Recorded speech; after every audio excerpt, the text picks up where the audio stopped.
online.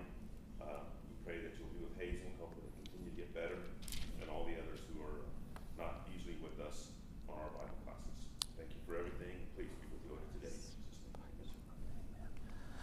Let's please read this section. I know we read it last week, but just a few verses. So, verse 1 and 2, somebody, Tracy? The elders who are among you I exhort, I who am a fellow elder and a witness of the sufferings of Christ, and also a partaker of the glory that will be revealed, shepherd the flock of God which is among you, serving as overseers, not by compulsion, but willingly, not for dishonest gain, but eagerly. Very good. And 3 and 4, Elena?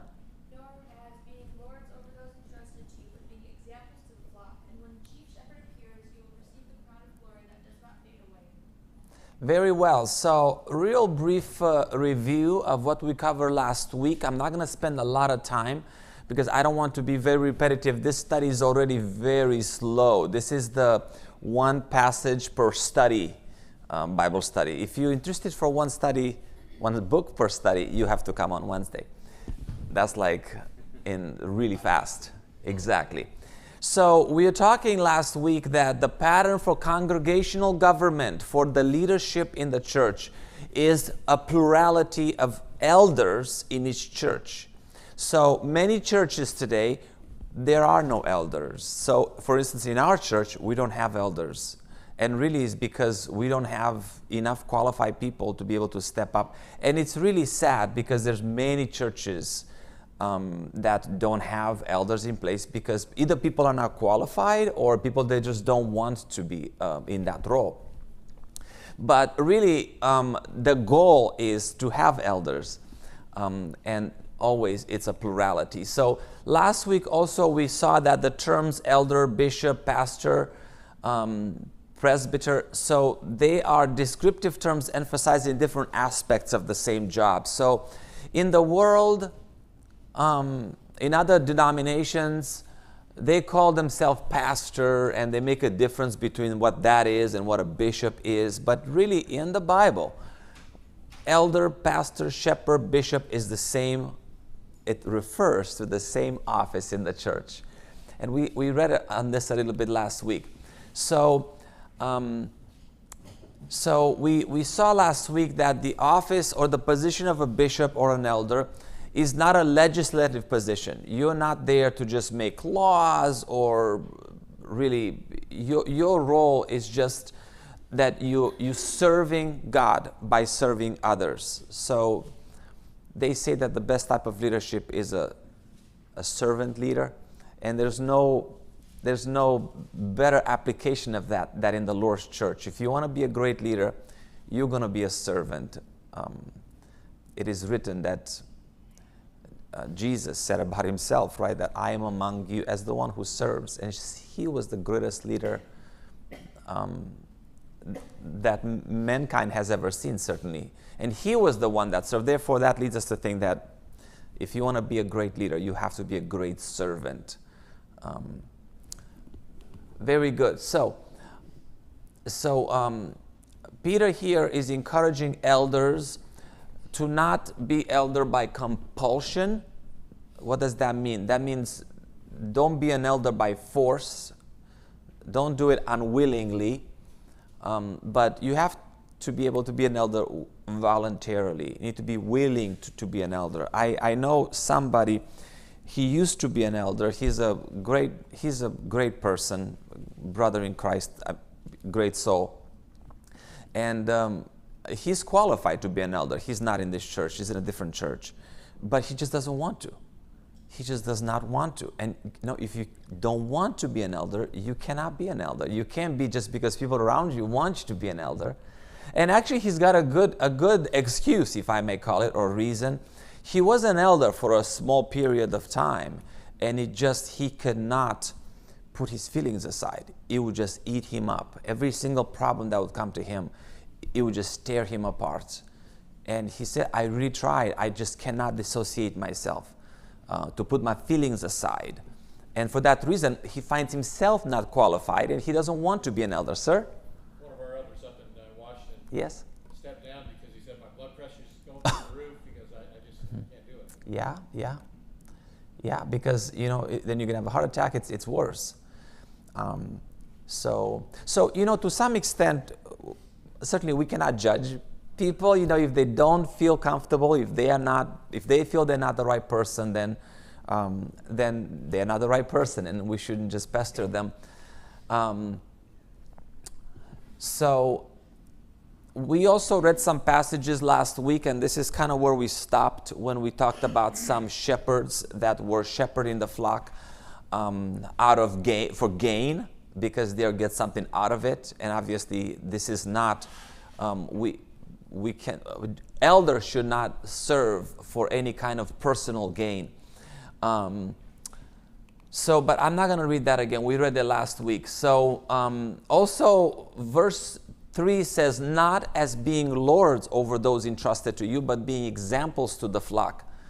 So it is very common in our day and age to have a boss that is very just kind of overbearing and lord over the people. That's not the best form of leadership. The kind of leadership that God had in mind, the kind of leaders that God had in mind to lead his church, were not the kind of people that would lord over and really be kind of like the boss type of leader, right? So, and actually the previous verse had warned against the motive of greed. We talked about the motive of greed because some would worship, some would lead the people, some would be elders just to get some kind of gain out of it, and that cannot be the case. So elders do have authority and are to rule and to govern. However, it needs to be done in the spirit of service. So 1 Thessalonians chapter 5, I don't believe this is where we stopped last week. We didn't read this last week. If I can take a volunteer to read 1 Thessalonians chapter 5, verse 12, please. Who has it?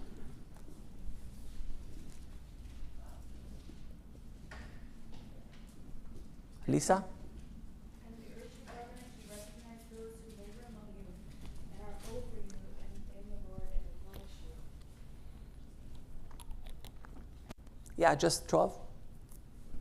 Yeah, so you see, it says there that these, referring to elders, are the one among you that are to even admonish you.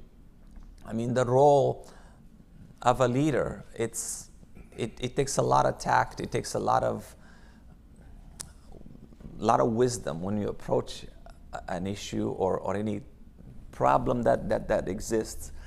And a few other passages are very similar. I'm going to go a little bit faster, but so elders are not supposed to be like the Gentiles or Diotrephes. Remember Diotrephes?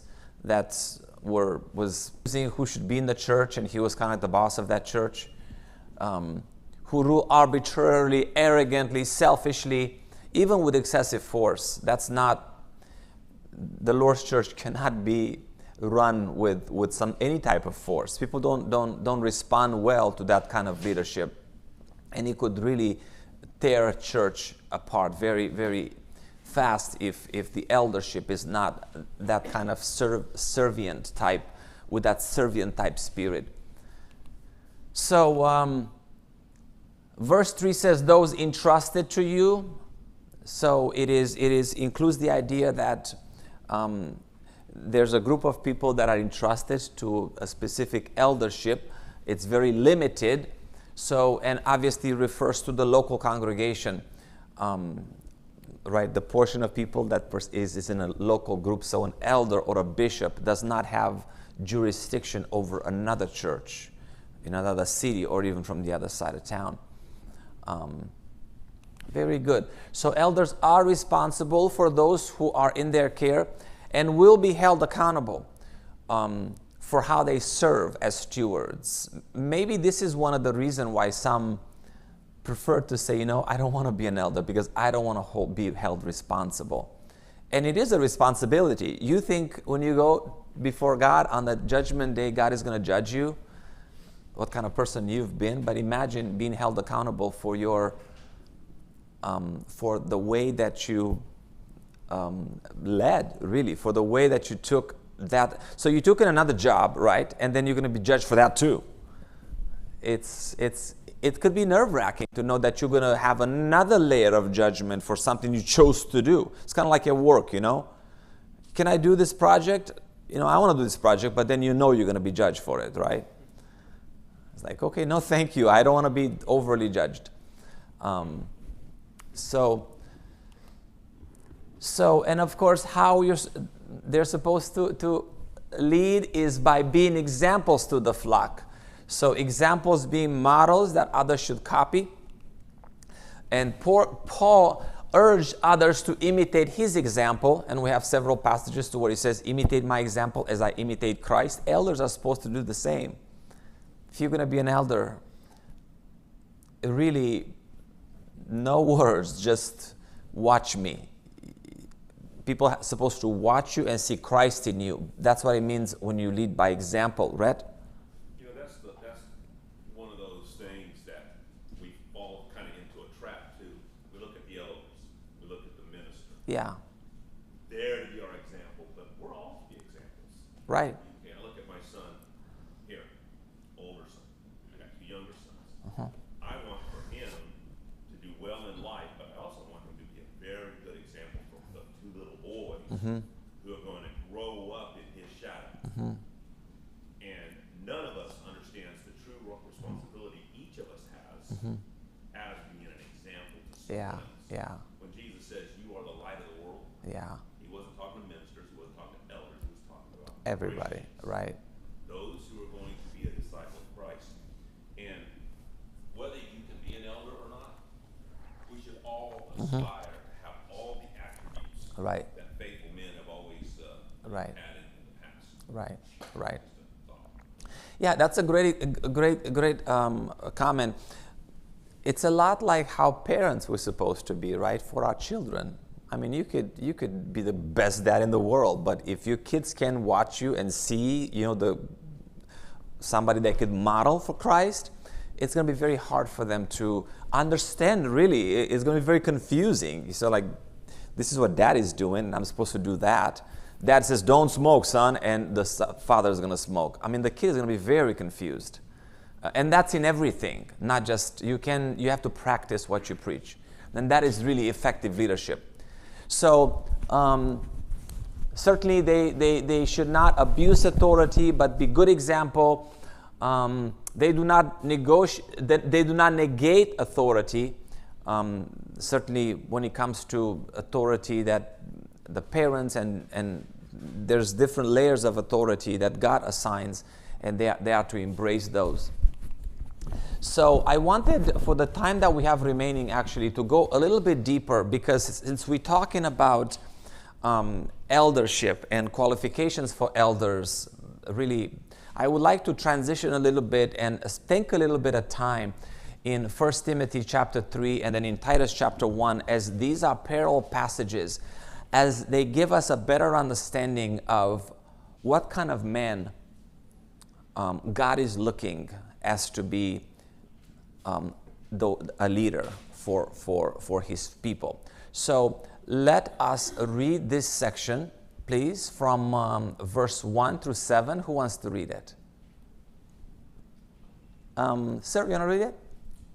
This is a faithful saying. If a man desires the position of a bishop, he desires a good work.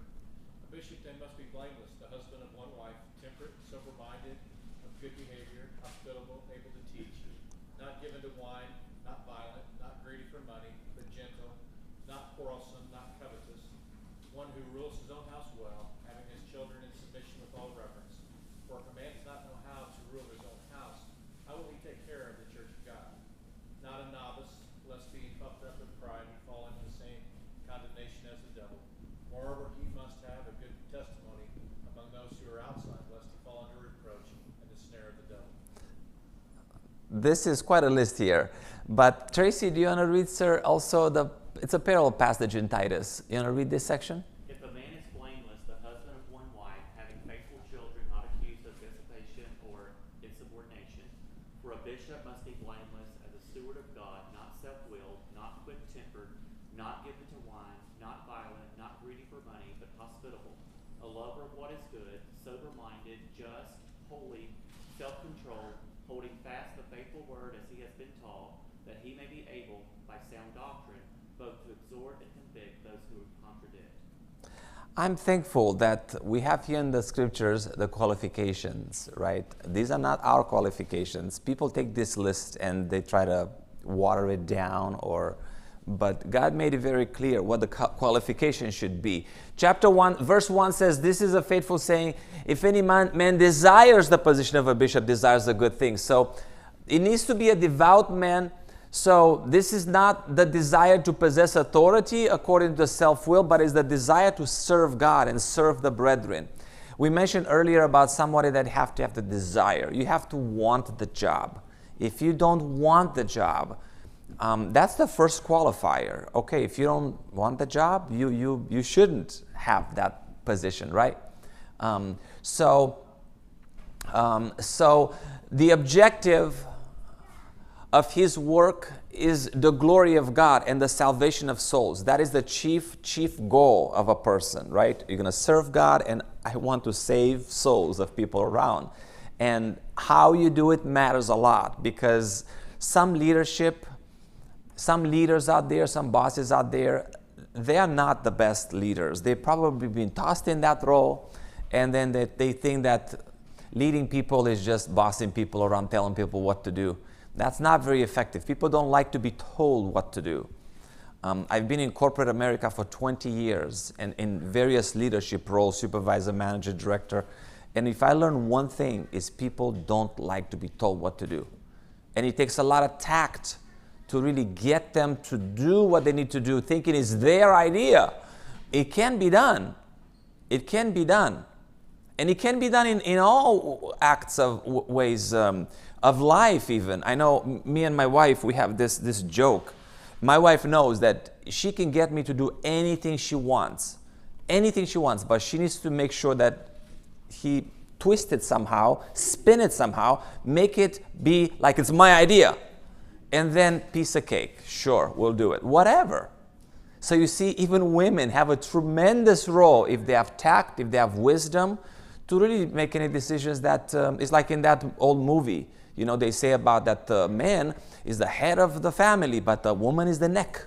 You know, and well, of course, this is a little bit of a joke here, because obviously the man is supposed to be the head of the, but it takes a lot of wisdom for a woman to live with the man with understanding and vice versa. But really, I'm applying that to the role of a leader. It is so important that the leader is very wise and tactful and get that person to do what they need to do, thinking it's really their idea, because people don't like to be told what to do. Right? So a devoted man, that's what, what does the word devout mean? Devoted man. What is it, devoted? Loyal, right? It means really that you, right? Is that not the word? Yeah? Given? So the next qualification is that they need to be a godly man. And that's really what's means by the word blameless, of good behavior in verse 3 in 1 Timothy, just, holy. Again, so these are qualificational characteristics of a godly man. So the person has to be a godly man. So you need to want it first, and the second, you have to be a godly man. All of these are not easy to say, okay, you have to be blameless, of good behavior, just, and holy. No big deal, just be holy. It's not easy, but this is really very important for the man of God. And doesn't mean that the man of God is going to be perfect. Doesn't mean they're never going to sin. But really, down to their foundation, this is really who the person is. So they should be men worthy of imitation, and their example in the community would reflect even more powerfully on the entire congregation. That's why they have to have a good reputation, even with the people outside. Because if he has a bad reputation with the people in the world, how are people going to think about that church when they think about, oh, that person is the elder, the leader of the church, and is such a negative and such a, whatever the world thinks about him as being not favorable is going to reflect poorly upon the church, right? So they need to be known in the community as men of integrity. And the community appreciates a man of integrity, appreciates a good leader and a good wise person, even though they may disagree with his beliefs. Sir?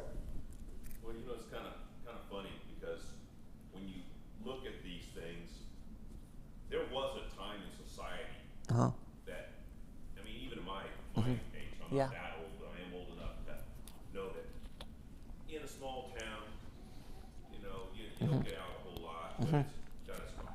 You knew the scoundrels. Yeah. You knew the scoundrels. Yeah. You knew the drunks. And you knew everything. Yeah. You knew Yeah. everything. Yeah.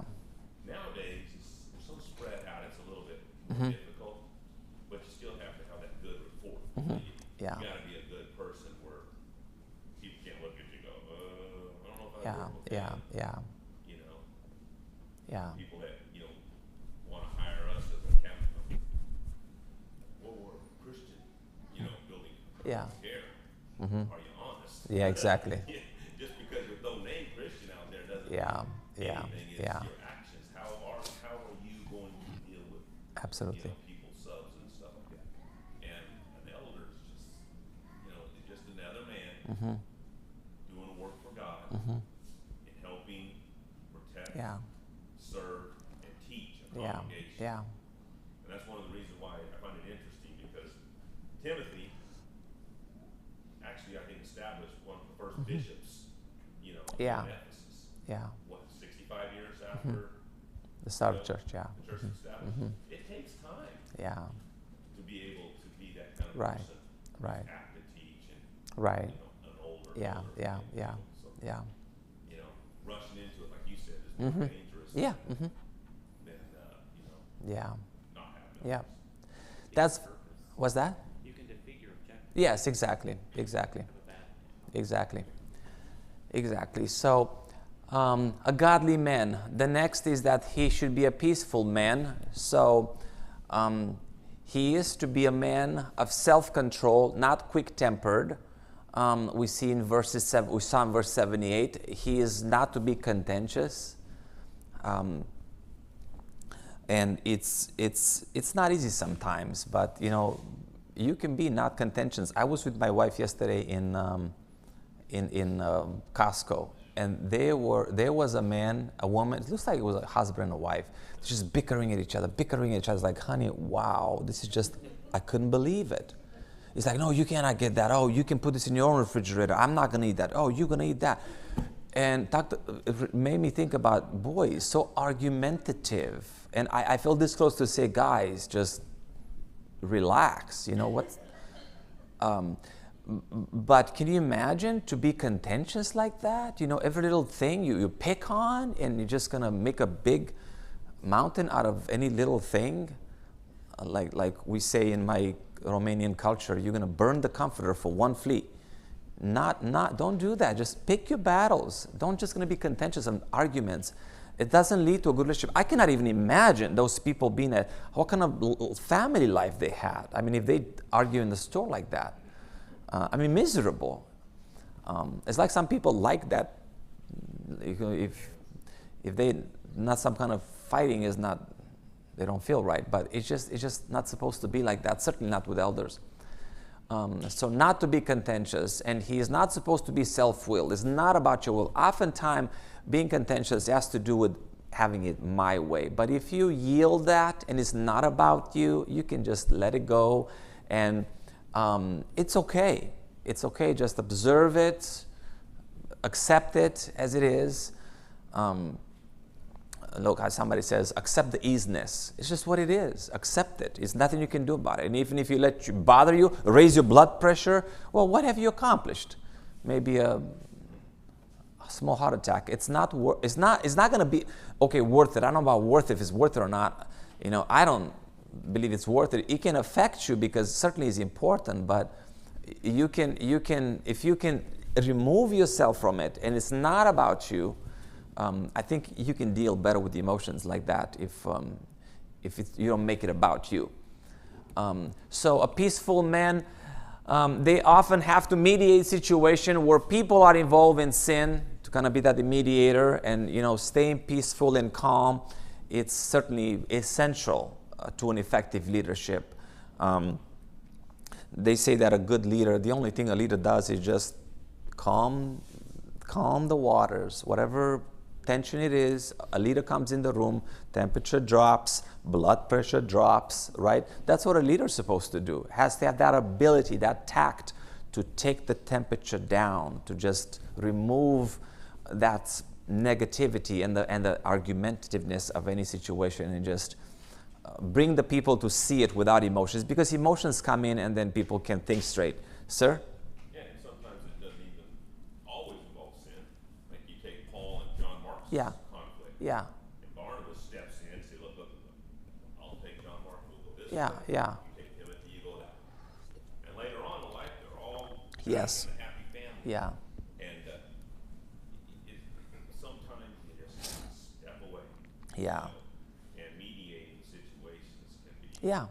really, really tough. Yeah. Because it's so common for us to want to pick a side. Mm-hmm. And elders can't pick a side. They have to let the whole matter, Mm-hmm. and then Yeah. I would say put a lot of prayer into it, because God Yeah. will use Yeah. to lay it out there Mm-hmm. for you, Yeah. Yeah. which way to go, Yeah. which way to kind of Yeah. think, because His word. Yeah. And that's one of the reasons too they're supposed to be, held older in the word, because then they have a little bit of knowledge as to what God has to say on Yeah. this. Yeah. Well, of course. Mm-hmm. That's how you Yeah. Yeah. resolve Yeah. disputes Yeah. rather easily. Yeah. Very well. So, and also I would say that problems comes in different shape or forms. And if I've learned one thing about different types of leadership, is that in life there is little problems and there's bigger problems, there's bigger problems, and there's problems that are very, very big. And really, how those problems are going to be solved, it has to do with what kind of leader you have in that presence. Because to solve a small problem, even a supervisor can solve a small problem. But if you have a big problem, guess what you need to solve that? You need a big leader. Because there are some leaders that can only solve this kinds of problem. But if you magnify, and there are very big complex problems out there. I mean, there's some problems that are very difficult to solve. And it takes really great leaders to solve big problems. And, just the fact that you don't have a solution, maybe you're not quite at that level of leadership to be able to solve that problem. Maybe you need to really improve your leadership skills, raise your leadership lid in order to solve bigger and bigger problems. And really, this is even when you have it in a corporation. I mean, bigger leaders, whether you have a director or a VP or a CEO, the bigger the leader, the bigger the problem they need to solve. And that's really what they pay for, to solve bigger problems effectively without tearing the company apart, sir. And the biblical model for that is Moses, when his father-in-law came to him and said, Yeah. What are you doing? Yes. Mm-hmm. I want some of these people to take care of these smaller Yes, you can only deal the big problems. Thank you. Yes. Mm-hmm. Yeah. But of course, so a leader, an elder should have the skill set to solve big problems. I mean, they're going to solve small problems too, but sometimes they deal with big problems. So they must confront sometimes brethren in sin, stop the efforts sometimes of false teachers, even in the church. And it can be challenging. They must bear up under false accusations by some who will criticize, without knowing all the facts about a situation. So it's seems like the flavor of the day nowadays, at least in the communities, is to attack people. If you cannot derail them, you're going to attack them with something. Sometimes with even fake news and wrong stories that didn't even happen. So sometimes elders because sometimes people really turn on the elders. If you don't take their side, they're going to say, oh, but you this and this. The extent to which you can keep yourself out of it and don't make it about the person, but make it about whatever the issue is. It takes a lot of wisdom, sir. That's one of the reasons why you have to have more than one. Yes, absolutely. I know a lot of people say got at least two, but I think churches are a lot better off when they have at least three. Well, it's all about polarity. Of course, the more the better. You have at least two. Yeah. Yeah. Yeah, you can start blaming one person all the time, but you got two of them. Yeah. Yeah. Yeah. Yeah. Yeah, that is for sure. So a peaceful man, the next one is that man has to be a family man. So the husband of one wife, okay, one husband of one wife, must be married, obviously. You cannot be a single bachelor and attempt, obviously you have not been exposed. How in the world are you going to counsel somebody how to deal with his family, his wife, and his kids if you're not a family man, if you've never been married? Very hard to tell a woman how to get along with the husband, if you've never been in that presence. It's very hard. I mean, marriage is not easy, okay? It could be a piece, my wife is smiling. It could be a piece of heaven, but it could be a piece of hell just that fast. If people don't put effort in it, people don't put really dedicate themselves to the marriage. But the elder has to be married, okay? A man cannot be an adulterer or a polygamist, right? We understand that. Cannot be cheating on his wife and pretend to be an elder. What kind of elder would that be? So the Greek phrase here is rendered as one woman man, to where you just have one woman and all the other women don't exist for you, okay? An overseer must have demonstrated faithfulness to his marriage. Lisa? How about a widower? Well, you're throwing a wrench here. How about a widower? Good question. Must be married. Is a widower married? Sir? What if he was already in the position? Huh? What if he's in a position and his wife dies? Yeah, good question. Do you want to answer that? I've seen it both. I've seen it in churches we've been to both. I don't know. I don't know the answer. I think they got to step down. If it says one must be married, I mean, to me, that's... Maybe they can marry again. Let's the good question, Lisa. You throw a wrench here. Let's go one by one. So Bradley and then Rhett. What if I have never had a drop of alcohol in my life and then I start drinking? I would say that was an obvious problem. Well, that would be an obvious problem because, yes, well, you no longer be qualified. But this is kind of reverse, right? Because, and it's not your fault, right, that your wife had a heart attack because you drove her crazy, maybe. But, sir? Well, you can take it to any extreme. The thing is, and we don't always think about it, but have you ever wondered what the reasons some of this, these qualifications are? Mm-hmm.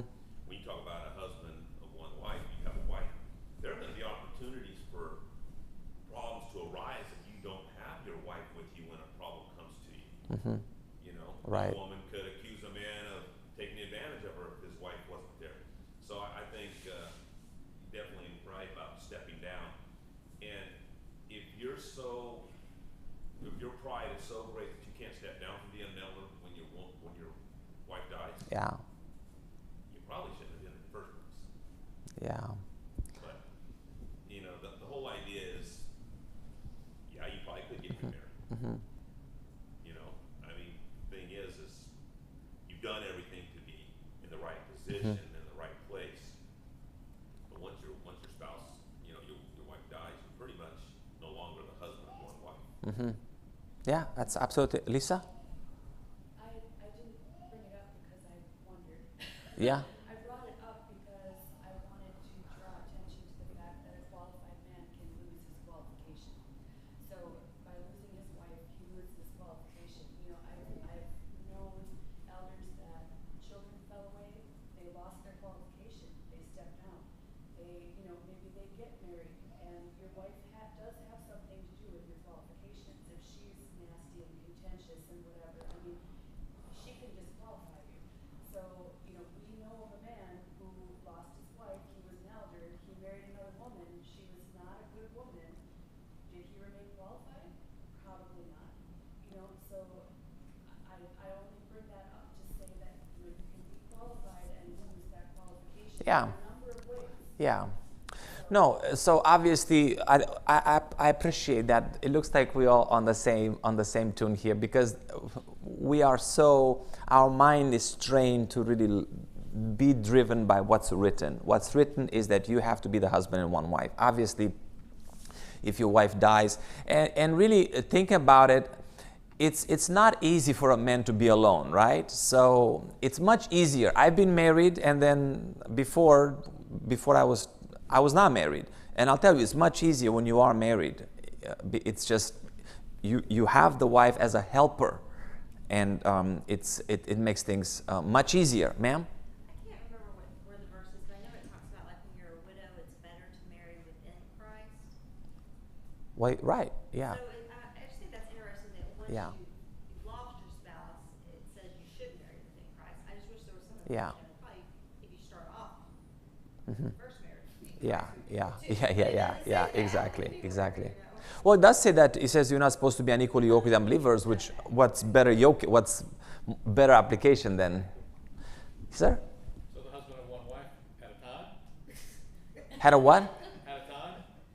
At a time? Well, I would say at a time. I mean, into some reality, what if let's say somebody's young and his wife dies? I mean, does it mean if he marries again and he has a great successful marriage, he cannot be an elder?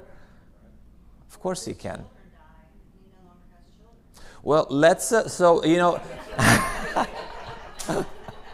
leave it on the women to muddy the water. It's okay. We're gonna get there because the faithful child. No, this is in a positive way. You see, because women think very differently. You know, I mean, women toss questions that really puzzle you, and it's very important. That's really why God gave us women to really put perspectives. You know, what I'm saying that sometimes men don't think. But we're gonna get to that because one of the next qualifications is about children. So faithful to his wife for sure. Let me see. So I have there. So not merely that he's a husband, but that he's a devoted husband. That is a loyal husband to the wife, right? So it's just that you are a one-woman man. And to you, there's no other women that exist in that regard of trying to look elsewhere, right? So you make a covenant with your eyes. Your wife is the only person that is the only woman for you. So the next verse 4 says, one who rules his house well. So he must have submissive and obedient children. We see that both in 1 Timothy and in Titus. One argument that comes on is about having one child versus children. So let's say you have one child. Are you qualified with just one child, or do you have to have children more than one? So the scripture says children, but if we're really looking at the way that word is used, the word there is teknon, which is really plural and is inclusive also of the singular. So we see many places in scriptures to where the word is used interchangeably to mean one or more than one. So if I go to Rhett and I said, Rhett, do you have children? He's going to say, yes, I do. And what if he has only one? Still, he says yes, right? So we can study this topic more at this point in my understanding, because this could be a place of study. You know, if a man is qualified everywhere else, but they only have one child, you know, does that mean that man is not qualified? According to my understanding of scriptures, I believe that man is qualified, because just because you have one or more, you have children. I mean, you have proven that even though you have one now, it's true that if you have more than one child, the job becomes more and more complex. I have 3 kids, and every single one is so different. So different. And they say that even if you, and like, oh, high five.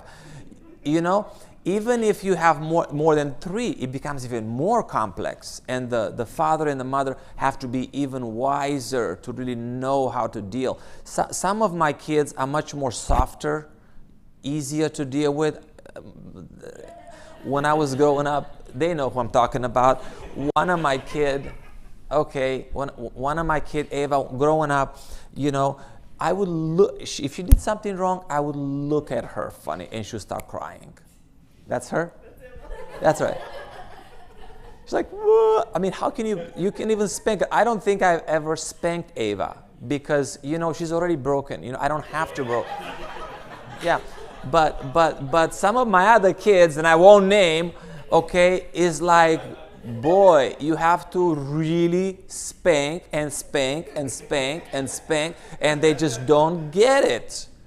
They don't get it, but they get it eventually. So, but the thing is that of course having more children, it gives you a different kind of, it makes it more complex, and it really trains you to be really deal with many different kinds of people, right?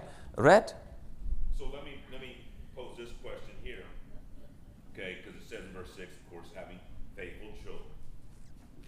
I've got 7. 2 are not old enough to have obeyed the gospel. Yeah. 5 have obeyed the gospel. 2 I would consider at this exact moment in life faithful. Mm-hmm. Very. They're adults, and I can't make them do anything at this point in time. So that's right. The ability to Right, do right, anything. right, right. So obviously we can study this, and it's, of course, the more kids you have, the more complicated things get, right? Having 7 kids, Well, I mean, as far yeah, as the right. Kind of interesting. So I've done some research on this, some study on this, because of course the question is, does it matter? Let's say you have 3 kids, right, or 2 kids or 4 kids, and then one of them falls away, right? So at some point in their life, does that automatically disqualify the father? And there's many answers to that. The answer that it seems to me to make the most sense is, when did that child fall away? So let's say I have a child, right? And they're faithful. They're faithful to me, while they're in my house, right? But the moment they go out of the house, they go to college, all of a sudden they don't worship God anymore. They don't go to church anymore. They fall away. One can ask, well, did they really believe? Were they really converted, or they're converted just because they're afraid of the Father, right? Because you forced them to. I mean, in the morning, my kids know when it's Sunday morning, we don't have a conversation. It's not like, Dad, do we go to church today? Everybody gets ready. They know. They don't have a choice. They don't have a choice. If you're in my house, you go to church whether you like it or not. And you have to be really, really sick to qualify as to being not going to church. And the qualification is temperature usually. You can argue with that. If you have 103 fever, you can stay home. But if you don't have fever, you're going to church, honey.